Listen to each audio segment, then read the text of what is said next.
Here's everything I did in Epic Universe in 7 hours. First, I did Single Rider for Stardust Racers, which took about 20 minutes total, including ride time. Then I grabbed a quick snack from Meteor Astro Pub, and it was really well themed. Next, I walked over to the Isle of Berk and met Astrid and Stormfly. I had to go see the Untrainable Dragon show, which I seriously cannot recommend enough. Do not skip this show. You already know I had to stop and get a mac and cheese cone, and let me just tell you, these things are not overhyped. They're so good. Next, I waited about 30 minutes to ride Hiccup's Wing Gliders at sunsets, and this view cannot be topped. I think this is my favorite ride in the park. Next, I headed over to the Ministry of Magic, and hot take, I was a little underwhelmed by this area. I was fortunate enough to get in the single rider line for battle at the Ministry, but I still waited almost 2 hours. This ride was also kind of disappointing to me, although the queue cannot be matched. I just think the ride relied on screens a little too much for my taste. But some scenes were really cool, like this one. Then we enjoyed a quick walk over to Super Nintendo World, and oh my gosh, my jaw was on the floor in this area. It's incredible. I waited about 15 minutes for Yoshi's Adventure, and I really enjoyed this ride, although it gets a lot of hate for some reason. Next, I did Single Rider for Mario Kart Bowser's Challenge. Unfortunately, there was some technical difficulties, but I still got on in like 45 minutes and loved the ride. Unfortunately, Curse of the Werewolf and Monsters Unchained have been delayed all day, but Curse of the Werewolf finally opened back up,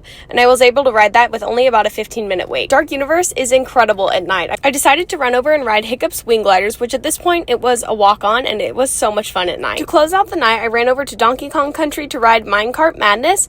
The wait was about 30 minutes still, which is not bad compared to how it is during the day. And I also really loved this ride. Again, it gets a lot of hate for being rough, but I feel like it made the experience better, and I loved getting to see the park at night. This just goes to show you that you can get a lot done at Epic Universe in one day without rope dropping and without express passes. It's totally worth going, even if you only have a few hours.